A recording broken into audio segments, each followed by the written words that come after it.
Hi, this is Stuart Weems and welcome to the Investopoly podcast. My goal is to give you simple, easy to understand strategies, insights and tips to help you master the game of building wealth. And in this episode, I'd like to talk to you about why I reject clients. That is, I tend to say no a lot more often than I say yes, which means that I decline or defer the opportunity to work with prospective clients a lot more than I take on clients, and solely and predominantly for the reason that I think it's in their best interest, that not everyone is ready for advice, not everyone should pay for advice, and I'm not the right advisor for every single person out there.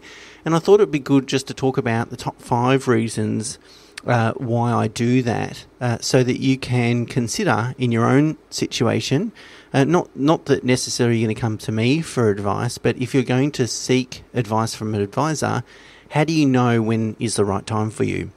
Because the challenge is, or as Warren Buffett says, you never ask your barber whether you need a haircut because you know what the answer is going to be.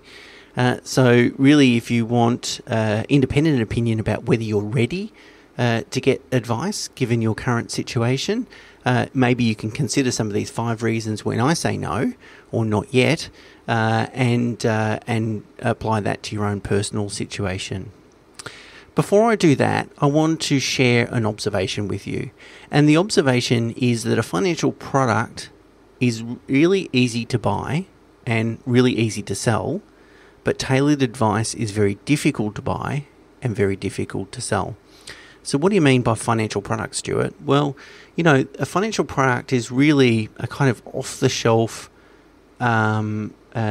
bit of advice, a systemized bit of advice, and look, there's lots of businesses out there, for example, selling property investment plans. Come to us and we'll design a property portfolio that's going to help you retire on a certain amount of income or so forth. The difference, though, to tailored advice is that you don't know what the advice is going to look like, and if you're dealing with a good quality advisor, the advisor might have a hunch based on their experience of what the advice might look like, but until they actually do the work, they don't really know. And that's really where the value is. The value is they're helping you solve a problem where the answer isn't known yet. And so that's very distinct from buying a product, because the value with the product is derived by the system that's used in order to develop the advice. So if I was going to go out there and market property investment plans, it's relatively easy. I just need to use our financial model and say, here's what the parameters we typically use. You put your income in, you work out how many properties they can afford to hold. That's what you recommend. You give them a cash flow forecast. Bang, the work is done. I don't really need to, I can then go and hire a bunch of people. I don't really need people to be able to sell or do that work that have a significant amount of experience. And so when you buy a financial product, you know what you're buying. You know what the likely advice is going to look like, because they can give you examples of previous plans, and you know what direction you're heading in. Now, am I saying that buying a financial product isn't worthwhile? No, for some people, maybe it's a perfect solution, but what I'm trying to communicate is you need to understand the limitations that a financial product has, and whether that's going to suit your situation, or in fact, whether you need tailored, specific advice. Now, if you're running an advice business like I am, selling a financial product is much better. And it's because it's very scalable. It doesn't rely on Stuart Weems to sit there and do the actual work. And so a lot of businesses turn their advice into a financial product. And again, I'm not picking on them. Maybe I'm sure they're doing a fantastic job, a lot of them, and they believe in what they're doing, but it's not the same. It's not the same as getting tailored advice. The work that I do is not scalable. I've got 20 years of my own personal and professional experience. I've seen the good, the bad, and the ugly, and I can help my clients through all the experiences, the positive ones, the successful investments that I've made personally, I've seen clients made, and the unsuccessful ones, I should say, that I've made or that clients have made. And clients can then learn from those mistakes or learnings or experiences so they don't repeat them, or at least they repeat the good ones and don't repeat the bad ones. Whereas with the financial product, typically what you're getting is the science, is the modelling, is the understanding of tax and financial products and those sort. That's the science. The art part, because delivering good quality tailored advice is part art, part science. The art part really only comes from experience, and that's not scalable. There's only one Stuart Weems. Thank God I hear you say. There's only one Stuart Weems. So from a business perspective, it's not very good because it's not scalable, and you can't really, I can't take on 1,000 clients tomorrow. It's just never going to work.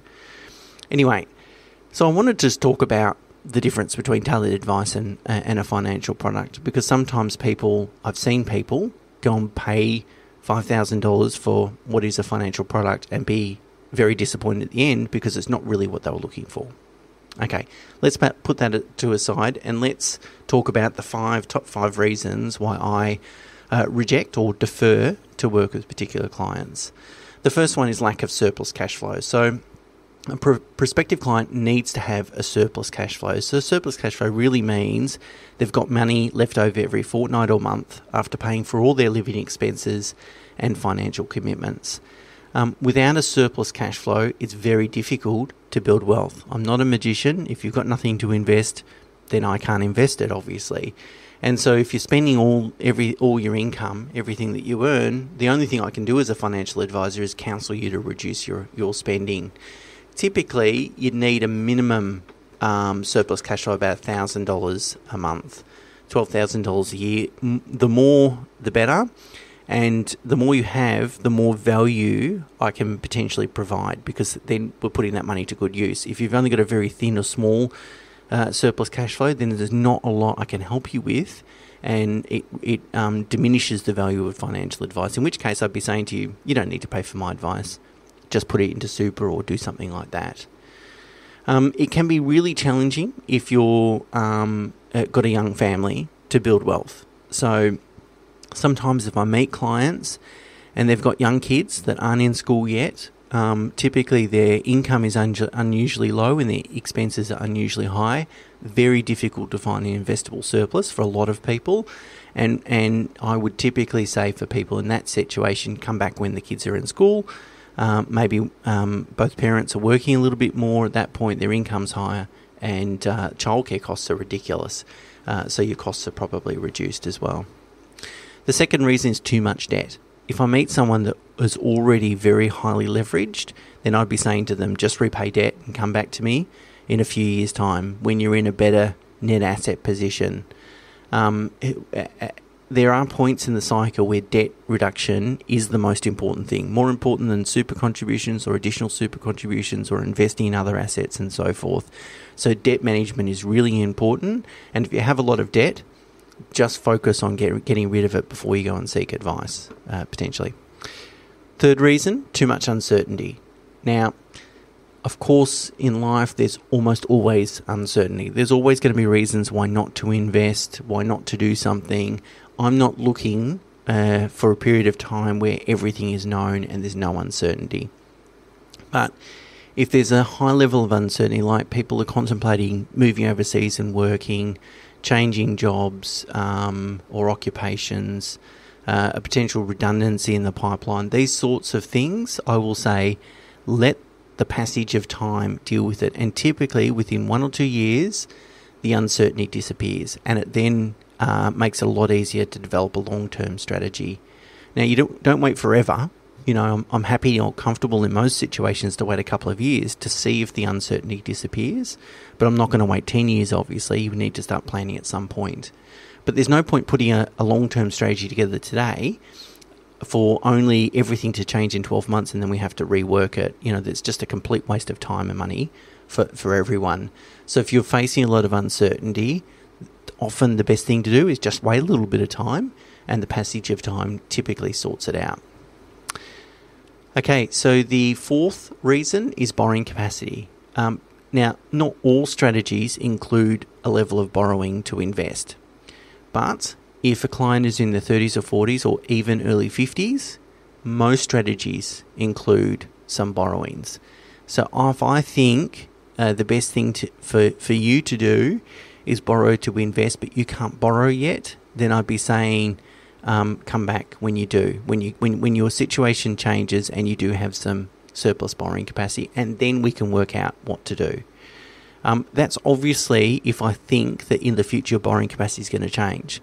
If you've got zero borrowing capacity now and you're going to have zero in the future as well, then we need to come up with an alternative strategy. But a lot of times I can meet younger people and they're at the beginning of their journey and they don't have any borrowing capacity now, but maybe in a couple of years it will change. In that situation, I'd say go away and come back in a couple of years. And in the interim, just focus on debt management and reduction.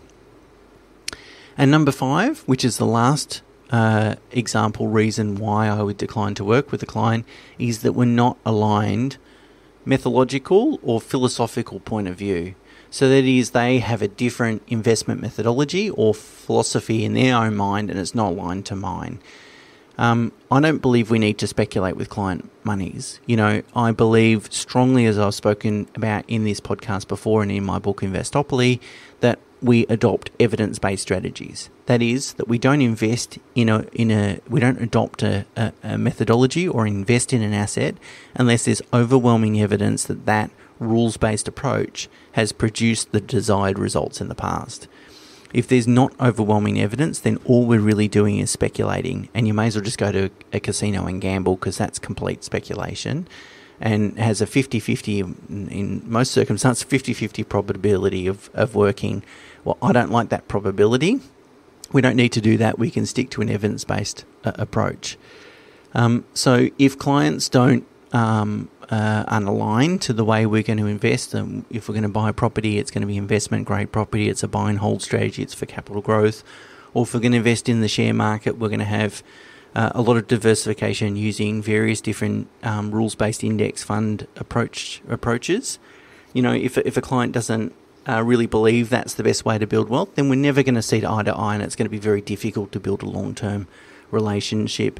In a way, I guess the methodologies that we employ are a little bit like a religion. You either believe or you don't believe, and if you're a non-believer, it's going to be very difficult.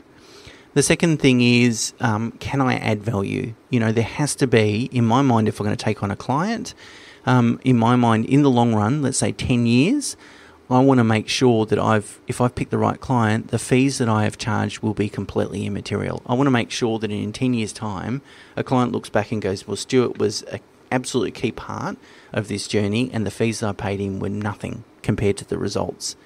That's the aim. If I'm not confident that I can do that, then I just won't take on the business. I don't need to. There's lots of people out there that need help and that are willing to let me help them, so I can choose the ones that I truly believe I can help. And ultimately, that's going to provide me what I really want. And what I really want is the conversations I've had with long-term clients that I have today. And we reflect back and go, look where you started and look where you are now. And I feel really satisfied. I go home at night and feeling satisfied, that I've played a role in helping them achieve their financial and lifestyle goals. And that's why I come to work. That's what really makes me happy and gives me a lot of satisfaction.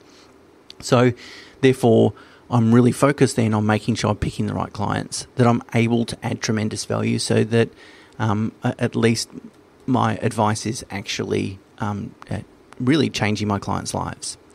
Sounds a bit altruistic, but I'm not going to work with just anyone. I need to obviously add value. Okay, so there you are. There's the top 5 lessons. Probably the key thing I'd like to leave you with is that advice is part art, part science.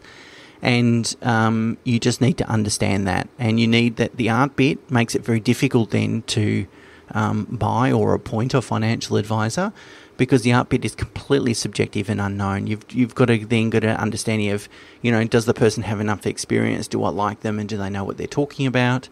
That's the art part. The science bit is really, do they know enough about tax and property and shares, and do they have the right methodology and those? They're factual-based questions, typically a lot easier to assess and understand. But you can't get good advice if you're just using all science, and you're not going to get good advice if you're using all art. You need almost equal proportions of art and science to deliver fantastically valuable, tailored advice. So there you go. There's the top 5 reasons why I say no to clients. Perhaps you can use this information to determine whether you're in the right position or whether now's the right time to get financial advice. I hope that's been helpful, and as always, until next week, bye for now.